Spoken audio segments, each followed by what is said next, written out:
So, we're here for the Southampton Planning Commission. We'll call the meeting to order.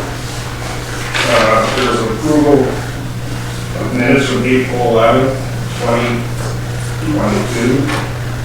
Got a motion on that approval. Do I have a second? Second. All in favor? Aye. Any opposed? Okay. Meeting minutes are approved. So,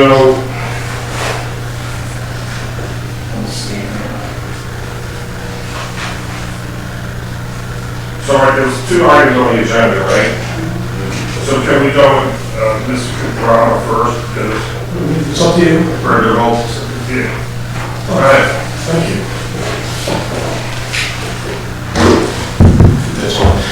Good evening, members of the Planning Commission. My name is Joe Piparato, and I'm here with Mary Bockert from Bowler Engineering. We're here this evening after visiting with your borough council, I think about 6 months ago. We represent a company called 940 Cherokee Street LLC, which is the owner of a property just right behind the municipal building here. It has a 22-unit apartment building on it. And it's a very long rectangular piece of property. It's about 3/4 of a block long, and you might know because it's attached to the fire hall right here behind your municipal building. And the property currently has a 22-unit apartment building on it. And some time ago, about a year ago, we approached the borough about the owners of that property constructing a second building of 22 units to make it a total of 44 units. Is that correct, Mary? So it would be a total of 44 units on the property. We realized from your ordinance that it appeared to us that the minimum lot area for each dwelling unit for apartments for a borough or more of a urban type area was very, very high compared to many of the other borough ordinances in the area. And so we approached council about 6 months ago, and although they were unable to vote on it because it was not an advertised meeting, not before the Planning Commission for a recommendation, they seem to be receptive to the idea of making a change regarding the lot area requirement that would allow and permit us to build the 22 units. Your current ordinance requires 3,000 square feet per dwelling unit, and frankly, for a 44-unit apartment building, that would require over 3 acres. And as you know, there really is very little land within the borough for development right now. In fact, Mary's going to go through that with you. We went through a complete analysis of land that's available in the borough for this type of development. What we found from the 22 units here is that most of them are rented from students of the school or employees of the hospital. And a number of them, and many of the tenants use public transportation or walk and do not drive. And so the idea would be that the second building of 22 units would target the same tenancy as the current one does. And so if you went by here tonight, as I did, you'll see that that lot is open, it's empty. There are some cars that are there that are parked that are associated with the 22 units that are there, but over half of that lot is empty and there's nothing that's occurring with it. And so the owners would like to seek your recommendation to council, because council would then be required to hold a public meeting. We are not asking for a use change in your ordinance. Apartments are permitted in the townhouse zoning district in which this property is located. The only request we are making is for the minimum lot area requirement to be reduced from 3,000 square feet per dwelling unit to 1,150 square feet per dwelling unit, and that would permit the 22 units in a brand new building on the east side of the property. Is that just the amendments just for the town center area? Well, it's actually not because we were concerned about being just for this particular property, and we didn't want a spot zone. Right. And so what we did is that when we took a look at it, we thought that it would be best to do it wherever multifamily dwellings or apartments were permitted, Chris, and so that's what we did. I believe there was also a 400-foot minimum lot width requirement. We have no problems meeting it, but after speaking to council, it seemed to be excessive, so I don't want to misrepresent anything. In addition to the minimum lot area reduction, we also have a proposal to reduce the minimum lot width from 400 feet to 200 feet, more consistent with other ordinances for that type of use. We don't need it. It doesn't affect our properties. Our properties, about 1,000 feet, I don't even know how long it is. It's quite substantial. But I wanted to make sure that you were aware that amendment is within the request as well. And so if you have a couple of minutes, I'd just like Mary to go through some of the calculations and some of the information that we compiled that we presented to Borough Council a number of months ago. And then when that's done, if you have any questions, we'll be happy to answer them for you. Thank you. Hello everyone, my name is Mary Bacher, as mentioned with Fuller Engineering. As Joe mentioned, the borough code is 3,000 square foot per dwelling unit. Right now there are 22 units on the property. We're looking to add another 22 for a total of 44 units. Development of this size under ordinance will require a 3-acre parcel. Our tract is about 1.2 acres and the proposed density would end up at 1,190 square foot per dwelling unit. Based on the national recommendations for smart urban growth planning design density, recommended density for apartments in towns ranges from 620 to 1,450 square foot per dwelling unit for apartments in towns, and that's based on the U.S. EPA Local Government Commission document, Creating Great Neighborhoods, Density in Your Community Solutions, published in 2003. This would be aligned with smart growth principles which are enacted in multiple municipalities adjacent to Fountain Hill, specifically very close by is City of Bethlehem, and their recent ordinance for residential and commercial encourages smart growth principles specifically. A number of things are mentioned, such as improving the appearance of some city's commercial corridors, creating opportunities to live, shop, and work in the same area, promoting public transportation, etc. Local municipalities, such as Emmaus Borough, Wilson, Quakertown, City of Bethlehem, City of Allentown, City of Easton, all have much less stringent density requirements, ranging from around 1,000 square foot per dwelling unit to about 1,500 square foot per dwelling unit. Additionally, as Joe mentioned, if you take a look at the parcels within the borough here, there's not really anything left that under the current ordinance would be able to support the development of this size. So again, if we were looking for a 3-acre parcel, there's really one tract that we were able to identify, and that's over on Moravia Street, which is currently an existing single-family residence. So again, that's not vacant. It would have to be torn down and redeveloped. The borough is pretty built out, so if you're even looking at large tracts in general, the only things available probably aren't going to be redeveloped. It's very unlikely that the elementary school is going to be redeveloped, or the hospital, which are two of the largest tracts available. Other apartment buildings and mid-rise residential structures in the borough would include such places as Cedarbrook Assisted Living. Now this is assisted, so it's slightly different, but it's a 3-story building with a total of 97 units on only a 2-acre tract, which works out to 851 square foot per unit. And Clarence Angst Towers, 8-story, 75 units on 0.8 acres, works out to a mere 484 square foot per unit. The high-rise? Yes, so that's the HUD for seniors, yeah. Now, is the standards in the ordinance provide a different calculation for? It does. It's lower than the 3,000, but I don't believe that it's that low. So I do have the ordinance in front of me. And for seniors, is 2,400 square feet is the reduction. Yes. So it's still much below what the requirement would be for that. Again, then just referring to planning and use, the level of density would be appropriate for this location. If you're familiar with Cheriton Street, as you all are, the adjacent uses are townhomes, this municipal complex, the fire station, and the hospital. So we're matching a similar density. And then if you are familiar with the current housing needs in the Lehigh Valley, the LVPC states that there's actually a current mismatch of housing units to incomes with overstock in some price ranges, but shortages in other. Basically, a yield of only 3,164 units are available, when right now they would recommend about 10,000 units. So right now the Lehigh Valley is short over 6,800 units across all price points. New construction apartments in the surrounding area from other applicants that I've worked with are leasing out before they're even completed, and Temple through St. Luke's has snatched up blocks of 10 or more as they become available for their students and residents at the hospital.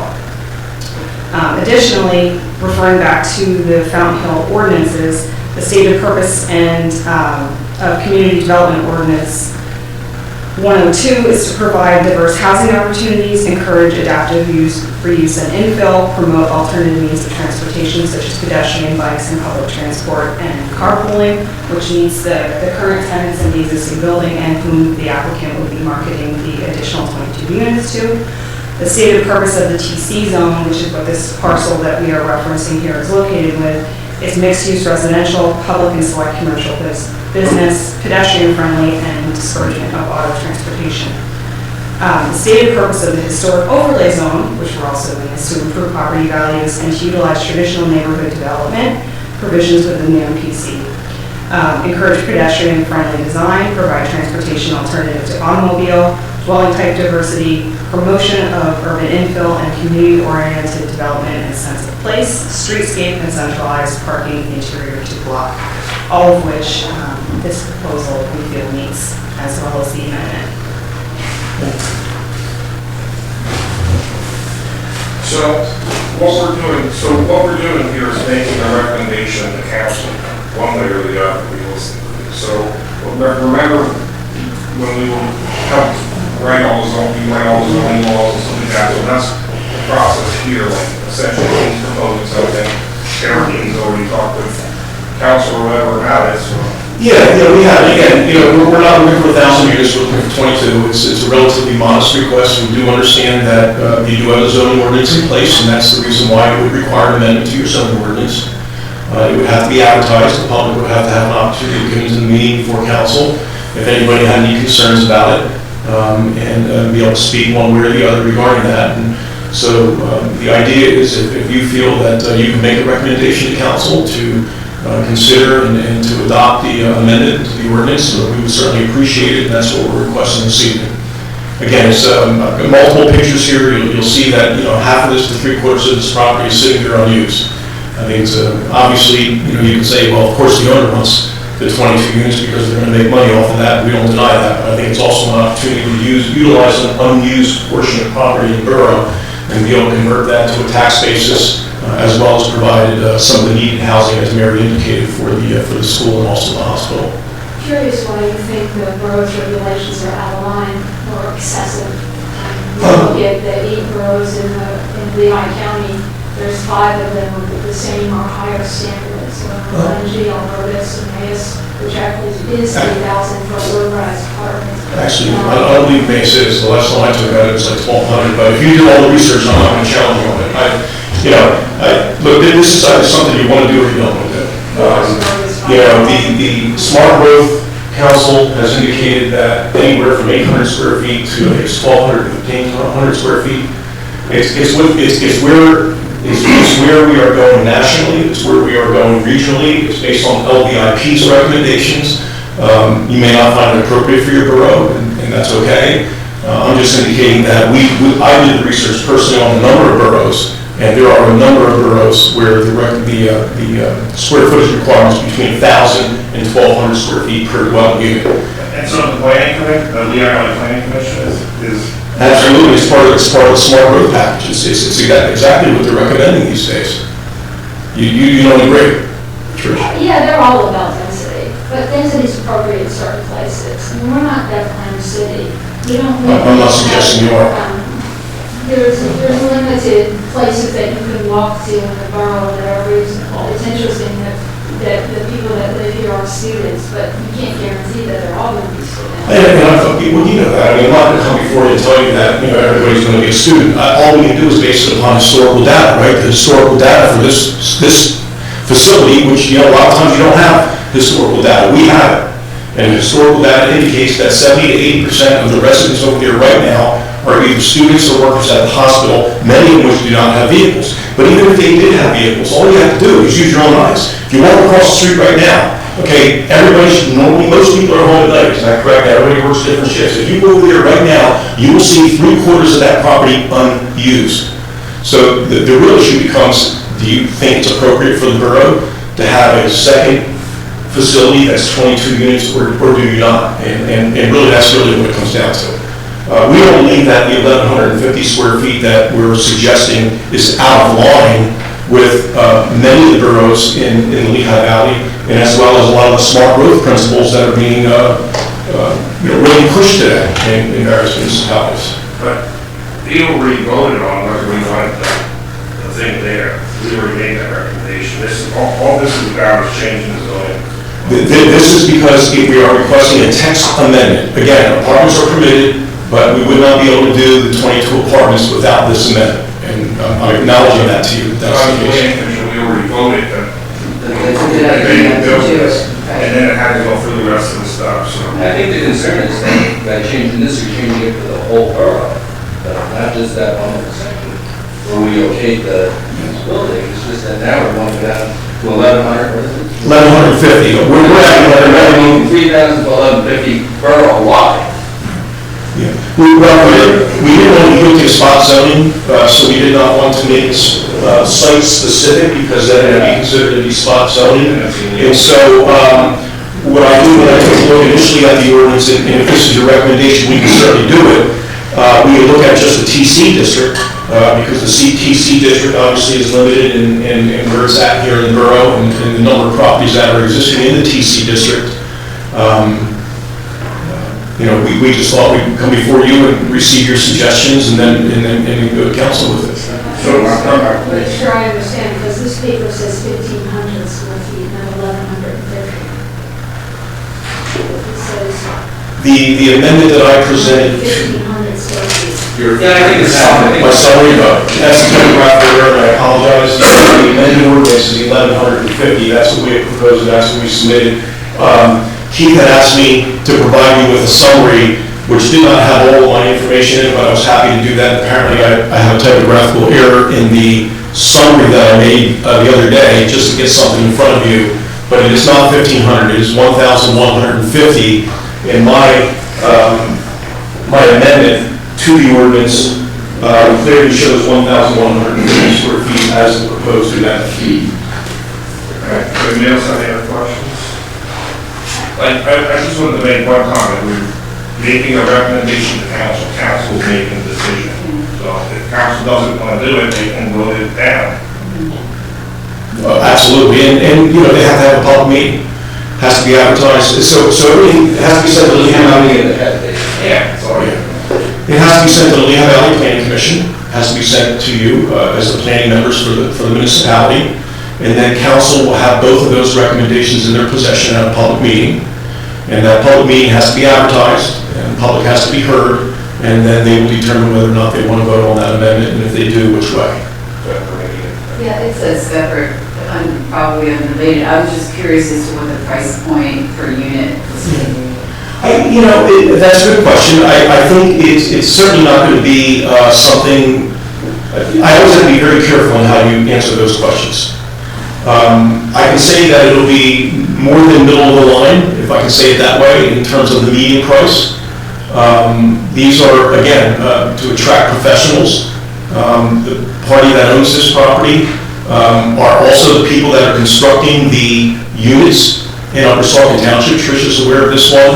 If you go down at the corner of the Promenade Drive and 378, and you look over and you see those single-family units that are being built, they're going for $800,000 to $1 million. They are the same party that owns this land, and I would suggest to you, I can't promise you this, but I would suggest to you that it would be done in a very responsible fashion, because that's the way they do things.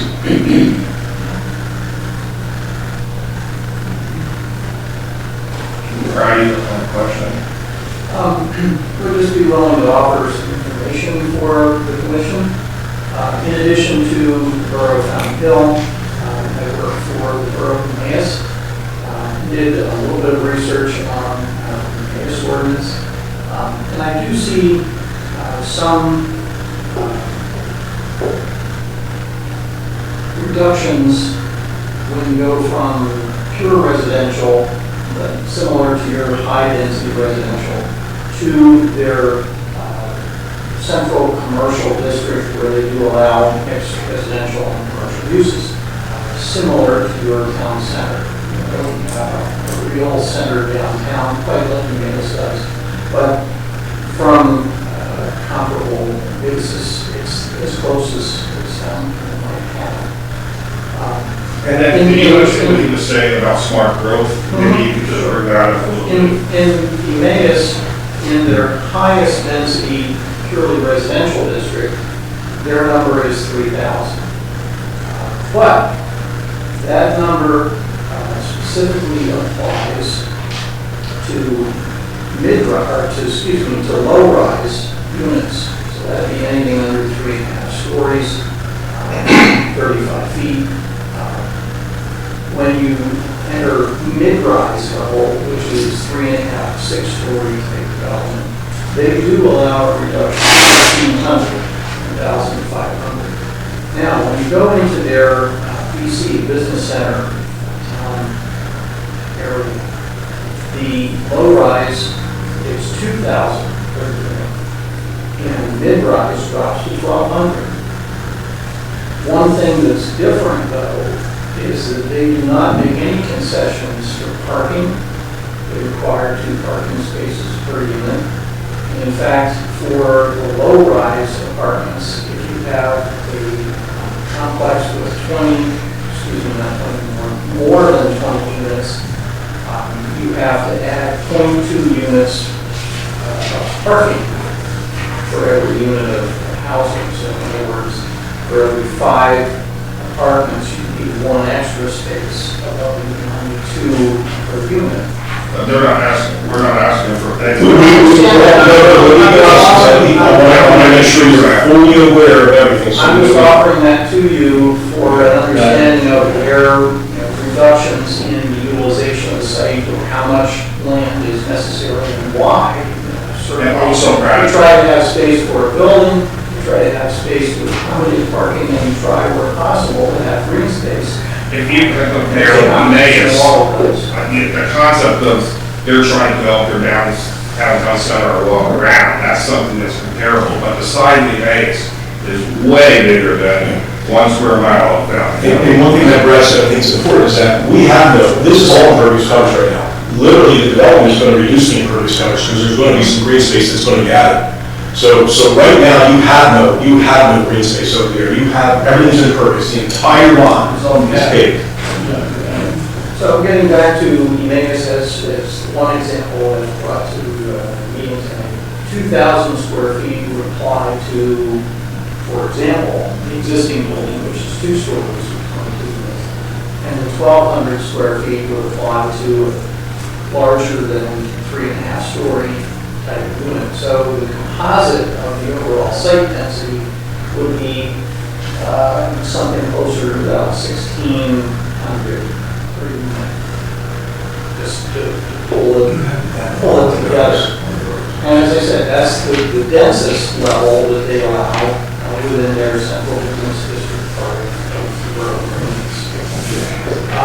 And as far as properties, to give you an example of the size, when the developers came in for the Bottom Dollar Food Store, they acquired 3 separate properties: the former Beneficial Society building, a single-family residential building, and a larger, older residential that had been converted to approximately 5 apartments. So they consolidated, they purchased separately each of those 3 properties, consolidated them, and now have a property that is over 3 acres. Utilizing all this, some of this green space, but when a development needs more space, the developer will look for properties where they can acquire adjacent properties, consolidate, and have something larger than what maybe the tax rules at the present time. Much like the hospital has done over the years. Exactly. So the Bottom Dollar is a non-hospital example from relatively recent time that I want to share with you. I mean, we try to do, obviously we can't do that here because the fire hall's attached to it on the one side and you have roads on 3 sides of the property. So, obviously it would have been somewhere where we would have gone to try to acquire more land, but you just can't. Well, you can make that a recommendation. You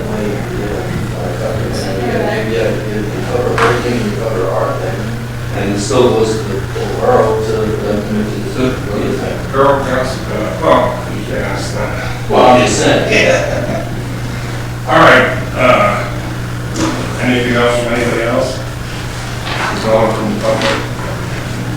So basically what we're looking for, just to be correct, is we're looking to make a recommendation in one way or another regarding your zoning ordinance draft for council to review. That is correct. It would be a recommendation on the amendment that we have proposed to the borough, that it would be go to a public hearing on that amendment, yes. So does anyone want to make a motion regarding that, one way or the other? Is that what I'm trying to say?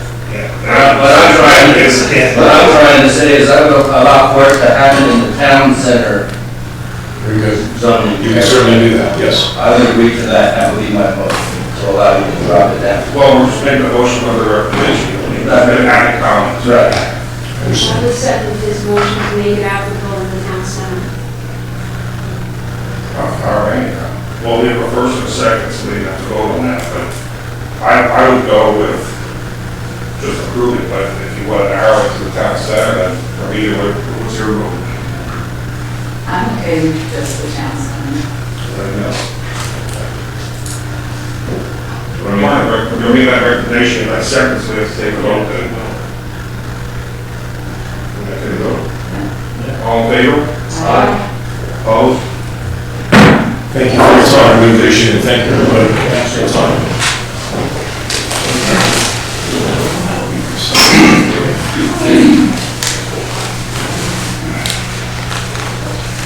Now we have this other one, that's on lighting. Well, it's going to be the same, making a recommendation for council to approve it. Approve their amendment or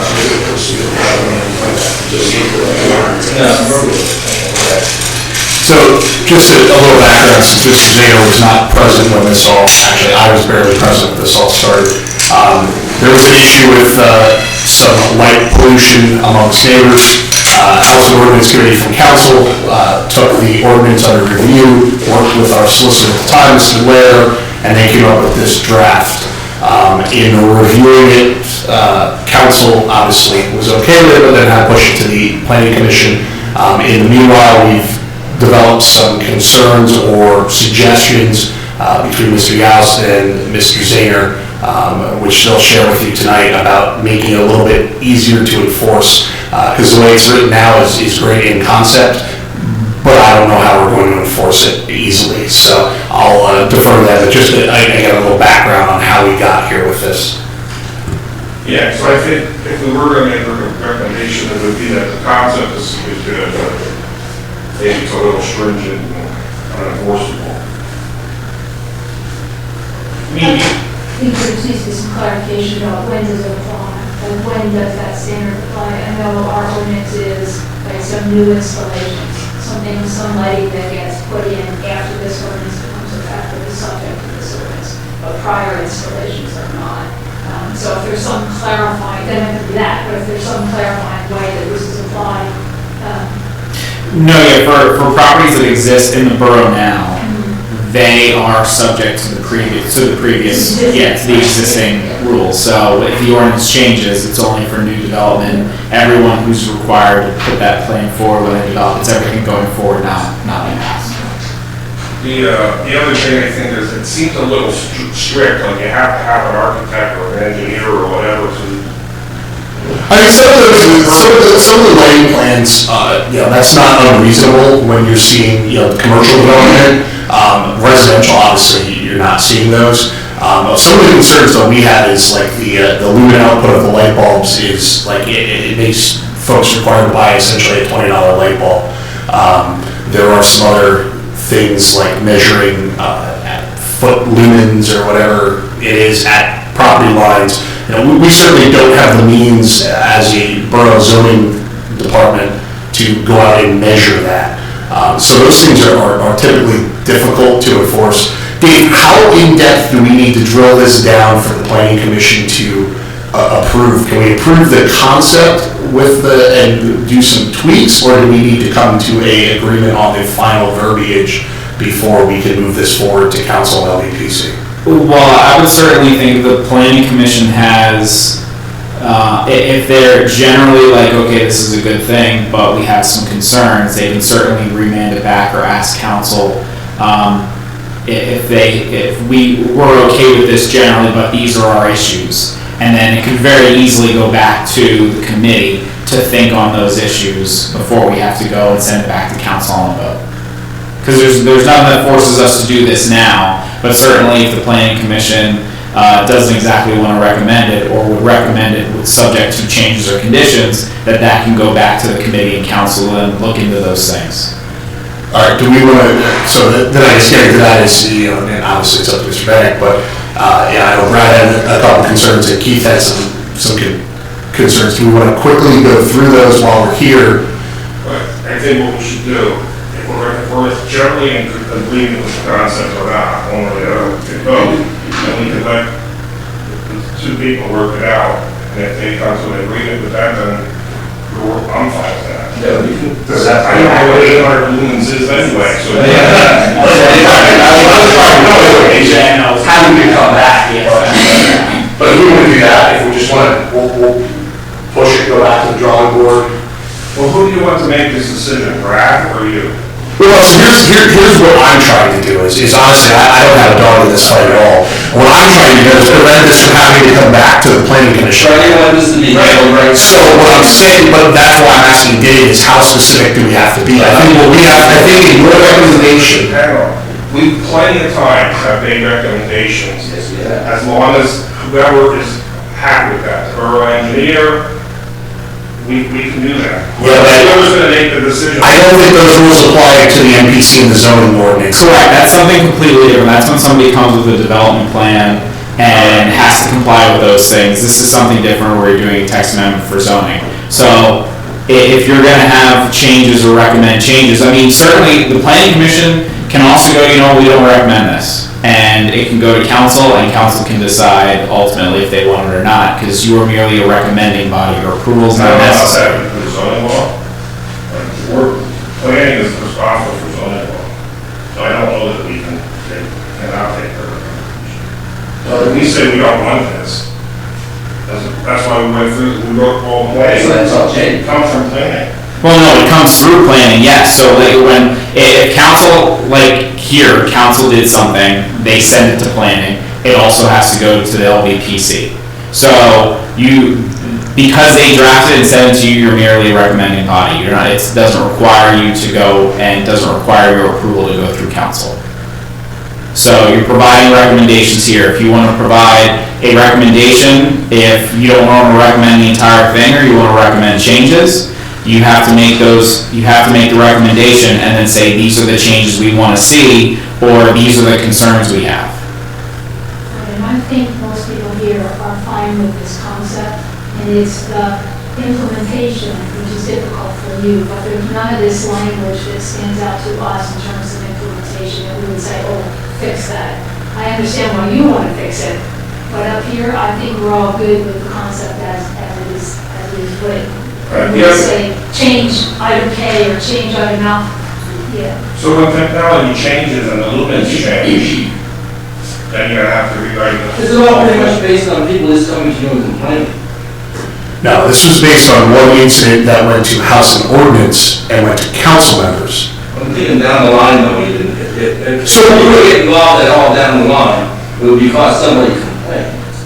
So it's not like you're going out and recertifying every. Yeah, as long as You're going where there's a complaint. Yeah, unless I fire Keith, you can rest assured I won't be going out and doing it. But no, I mean, honestly though, he's not going to go out and be the light police. Right. The idea is to give us something quantifiable to address a concern from a resident. And we have something, obviously, because if you look at chapter 27-507 now, it exists. The concern at the time was it was not enough, it was not stringent enough. And that was brought by a citizen to council. Right. Council House and Ordinance Committee enlisted the help of the solicitor at the time to draft this, and that's how it came in front of you. I, perfectly honest with you, had nothing Was that issue settled? to some degree, yes. So you don't want the problem to happen again, but I don't know. You have a question? Yeah, I think Brad and I have almost the identical concerns in terms of actual implementation and administration. To give the brief summary, Dave, anything zoning, has grandfathered before and so it doesn't retroactively apply.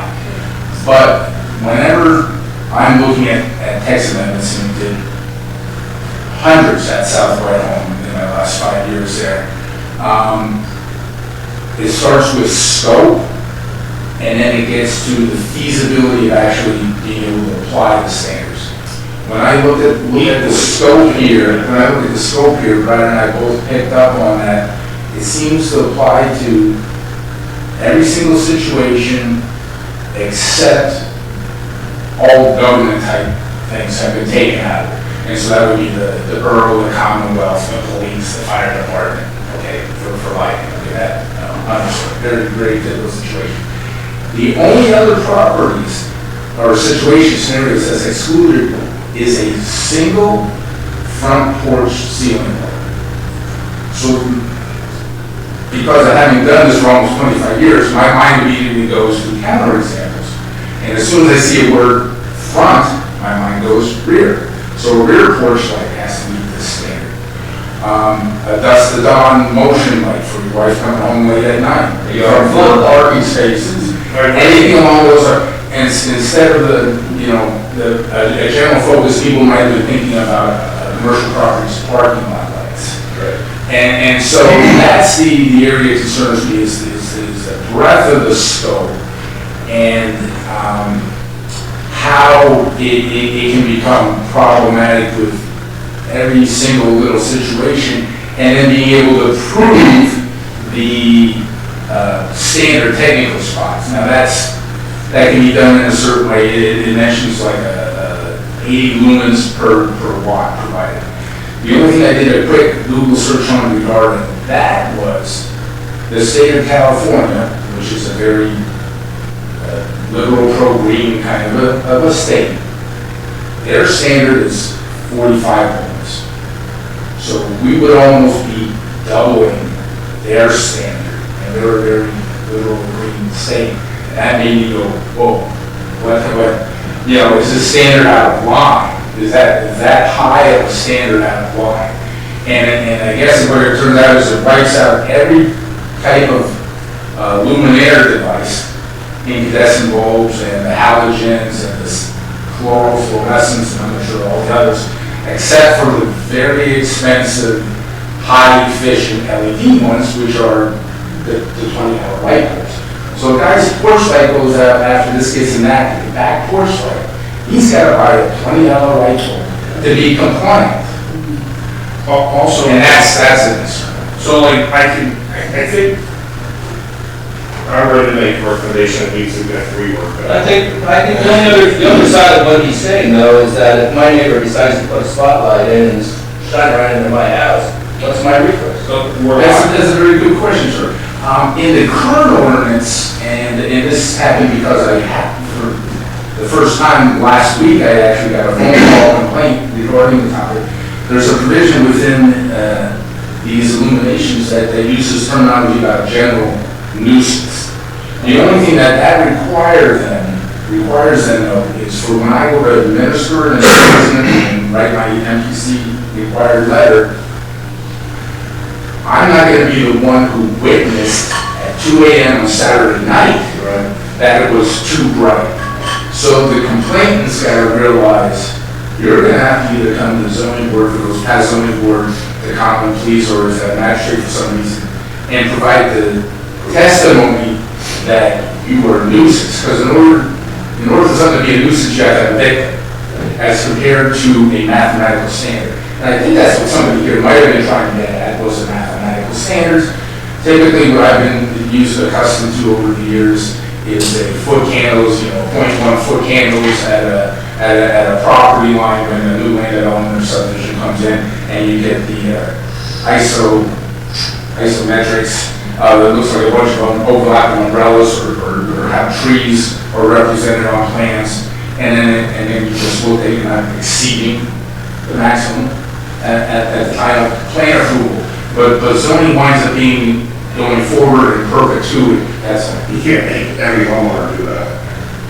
That's a little crazy. I do find it odd, how you mentioned it, that it says, single light located in the ceiling of the front porch. Well, I sit on my front porch, but my front porch is closed in, and so now I have a light on the outside of my front door, and that wouldn't be exempted. Like, it's so specific about what's exempted. and what's not. Patio lighting. Right. For me to live, and where I live, there's no lights for a block, I have no neighbor that I can see, you know what I mean? So I have multiple lights just in order to get the deer out of my way. So I think it should broaden the ways to apply to everybody, yeah.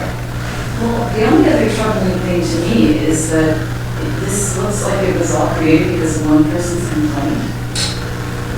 Yeah, but that's a valid, you can't, Well, I mean, That's a valid thing. I don't mean to poo-poo it, I mean to say, we'll solve that person's problem and then to make it a problem for everybody else. well, right.